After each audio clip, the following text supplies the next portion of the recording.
भाई जो गुरु बचन पे डट गे, कट गे फंद 84 के। जो आध्यात्मिक खजाना आज तक पूरे विश्व में मुसलमान धर्म के भाई बहन, मुल्ला मौलवी, काजी नहीं निकाल पाए हैं। पूर्ण मोक्ष कैसे होगा? जन्नत से ऊपर जो सचखंड है, सतलोक है, जिसकी जानकारी अभी तक पूरे विश्व के मुसलमानों में से किसी को नहीं है। मुसलमान केवल सातवां आसमान, जन्नत जन्नत केवल इतना कहकर ही निफराम हो जाते हैं। सातवां आसमान जिसकी बात मुसलमान धर्म करता है उसे स्वर्ग कहते हैं, स्वर्ग, जन्नत। और वो तो नरक के जैसा ही है, नरक के जैसा ही। स्वर्ग जाने के बाद, जन्नत में जाने के बाद फिर से इस आत्मा को, इस जीव को अपने कर्म भोगने के लिए पृथ्वी पर आना पड़ता है। 84 लाख योनियों में पशु पक्षी बनकर असहनीय कष्ट भोगना पड़ता है। वो अल्लाहु अकबर, वो खुदा, पाक खुदा, वो सचखंड में रहता है, सतलोक में, और वहां से गति करके सह शरीर नीचे आता है पृथ्वी पर। एक मनुष्य शरीर धारण करता है, नेक आत्माओं को अपनी जानकारी देता है, भक्ति विधि बताता है और सृष्टि रचना के माध्यम से उन्हें समझाता है कि बच्चों, तुम इस डुप्लीकेट अल्लाह को अल्लाह मान के बैठे हो। तुम जिसे अल्लाह अल्लाह कहते हो ये शैतान है, शैतान। और इसने बहुत बड़ी गलती की थी सतलोक में, सचखंड में, जहां पर तुम्हारे परमेश्वर का सिंहासन है, तकत है, जहां तुम्हारा अल्लाह सह शरीर साकार मानव सदृश्य रूप में विराजमान है, जिसके शरीर के एक बाल में 1 करोड़ चंद्रमा, 1 करोड़ सूर्य मिला दिए जाएं, इससे भी कहीं ज्यादा चमक है, रोशनी है। पूरी बॉडी पर 3.5 करोड़ बाल हैं। इस शैतान ने वहां पर एक गलती की थी। और तुम सभी आत्माओं ने जो आज सभी धर्मों में फंसे हुए हो, 84 लाख योनियों में जितने भी जीव जंतु हैं, तुम सभी आत्माएं इसके जाल में फंस गए और तुम वहां से इसके साथ नीचे आ गए। और इसने अब तुम्हारे ऊपर राज करना शुरू कर दिया अपने स्वार्थ के लिए, तुम्हें खाने के लिए। क्योंकि इस शैतान को एक श्राप लगा हुआ है, प्रतिदिन 1 लाख मनुष्य शरीरधारी स्त्री और पुरुष इनके सूक्ष्म शरीर की वासना खाने का, मैल खाने का, गंध खाने का। ये अपने स्वार्थ के लिए, अपने भोजन के लिए यहां तुम्हें जन्म देता है और फिर मरवाता है। तुम जन्म और मरण के चक्कर में फंसे हुए हो।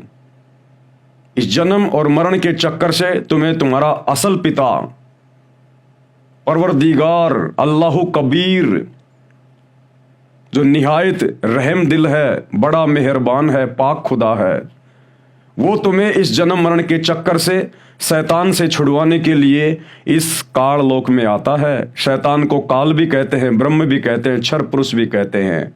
सूक्ष्म वेद यानी 5वें वेद में इसका नाम ज्योति निरंजन है। तो आज वो निहायत रहम दिल पाक खुदा अल्लाहु कबीर सह शरीर भारतवर्ष की धरती पर सतगुरु रामपाल जी के रूप में प्रकट हैं। और सतगुरु रामपाल जी ने हर धर्म शास्त्र को भली भांति समझाया है। अब कौन समझना चाहेगा, कौन नहीं समझना चाहेगा, ये तो अब आत्माओं के संस्कार के ऊपर है। कहते हैं सकल पदार्थ है जगमाही, कर्महीन नर पावत नाही। जिसके बिल्कुल ही कर्म फूटे होंगे, नरक में ही जाना है, गधा कुत्ता सूअर ही बनना है 84 में, वो तो समझ नहीं पाएगा। वो चाहे हिंदू हो, चाहे मुसलमान हो, चाहे सिख हो, चाहे ईसाई हो। बाकी जो उस परमेश्वर की आत्मा होंगी, जो अधिकारी आत्मा होंगी मोक्ष के लिए, भक्ति के लिए, वो आत्माएं इस ज्ञान को समझकर, सतगुरु रामपाल जी के सत्संग सुनकर भली भांति अपने पिता को, अपने परवरदिगार को, अपने सच्चे इबादही कबीरा परमेश्वर को पहचान जाएंगी। तो बहुत ही अनमोल ज्ञान सतगुरु रामपाल जी परमेश्वर जी ने, इस पाक खुदा ने, जो निहायत रहम दिल है, ये निहायत रहम दिल है। इसीलिए तो आप और हमने कितनी बड़ी गलती की थी सचखंड में, सतलोक में, अपने परवरदिगार के साथ धोखा किया और शैतान के ऊपर आस्था लगाई। उसके बावजूद भी उस रहम दिल अल्लाह अल्लाह कबीर सतगुरु रामपाल जी ने, जो आज मुर्शिद रूप में, संत रूप में धरती पे प्रकट है, आप और हमें वापस ले जाने के लिए आए हैं। तो अब हमें जागना होगा। इस शैतान को, इस डुप्लीकेट अल्लाह को, मुसलमान भाई जिसे अपना अल्लाह कहते हैं, इस डुप्लीकेट अल्लाह ने, इस शैतान ने आप और हमें यह भ्रमित करके रखा हुआ है। इसको पता था इस समय का कि कलयुग के इस समय में वो परमात्मा, वो अल्लाह कबीर धरती पर मुर्शिद रूप में आता है, क्योंकि पहले ही अल्लाह के और इस शैतान के एग्रीमेंट हो चुके हैं। इसको पता था, इसलिए इसने हम सभी आत्माओं को धर्मों में बांट दिया, अलग अलग संप्रदायों में बांट दिया। अन्यथा सतयुग में कोई धर्म नहीं था, केवल 4 वर्ण थे। त्रेता में कोई धर्म नहीं था, केवल 4 वर्ण थे। द्वापर तक कोई धर्म नहीं था, केवल 4 वर्ण थे। इस कलयुग में जो लगभग 5,500 साल से शुरू हुआ है और लगभग 3,000 साल के इधर इधर इस शैतान ने, इस डुप्लीकेट अल्लाह ने, इस काल ने हम सभी परमेश्वर की आत्माओं को धर्मों में बांट दिया, ताकि जब वो परवरदिगार, वो अल्लाह धरती पर आए मुर्शिद रूप में, संत रूप में, तो कोई भी उसकी बात को ना सुने और अपने अपने धर्म को, अपने अपने देवी देवताओं को सर्वश्रेष्ठ मानकर उसी घटिया साधना में उलझे रहें और इस काल के चक्कर में फंसे रहें।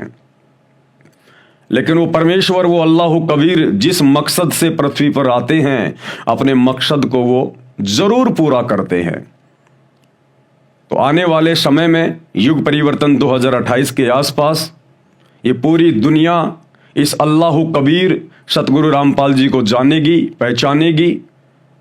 इन धर्म और जातियों की जंजीरों को तोड़कर, जिन जंजीरों में हमें शैतान ने बांध रखा है, काल ने बांध रखा है, इन सब को तोड़कर और अपने सच्चे इबादही कबीरा, अपने परवरदिगार सतगुरु रामपाल जी परमेश्वर जी के चरणों में आएंगी। लेकिन सौभाग्य होगा उन आत्माओं का जो युग परिवर्तन 2028 से पहले पहले उनके ज्ञान को समझकर, उनके सत्संग सुनकर यूट्यूब पर और उनके शरण में आ जाए, तो वे आत्माएं ज़्यादा नुकसान नहीं उठाएंगी।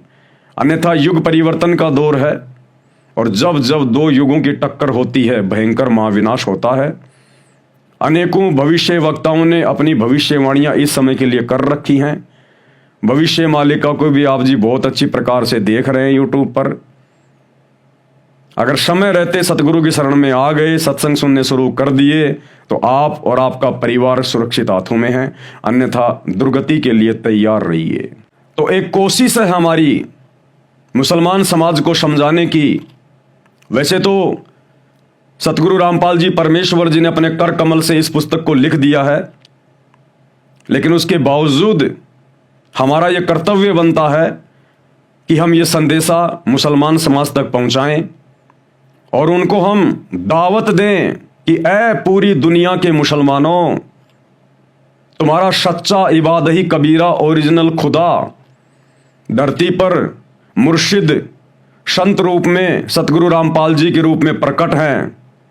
आप उनके ऊपर अपना ईमान लेके आओ, आप उनके सत्संग सुनना शुरू करो। वर्तमान में पूरे विश्व का मुसलमान जिसे अल्लाह समझकर इबादत कर रहा है, वो शैतान है, शैतान। हजरत मोहम्मद के ऊपर कुरान शरीफ उस अल्लाह कबीर इबादही कबीरा ने नाजिल नहीं की, बल्कि शैतान ने नाजिल की। शैतान ने, हिंदू धर्म में जिसको काल कहा जाता है। इस शैतान के षड्यंत्र से निकलिए और अपने सच्चे परवरदिगार सतगुरु रामपाल जी परमेश्वर जी के ऊपर ईमान लाइए। हम सभी सतगुरु रामपाल जी परमेश्वर जी के फॉलोवर आप लोगों को दावत देते हैं, आप अपने सच्चे परवरदिगार पर ईमान लेके आइए। जो गुरु बचन पे डट गए, कट गए फंद 84 के, कट गए फंद 84 के, कट गए फंद 84।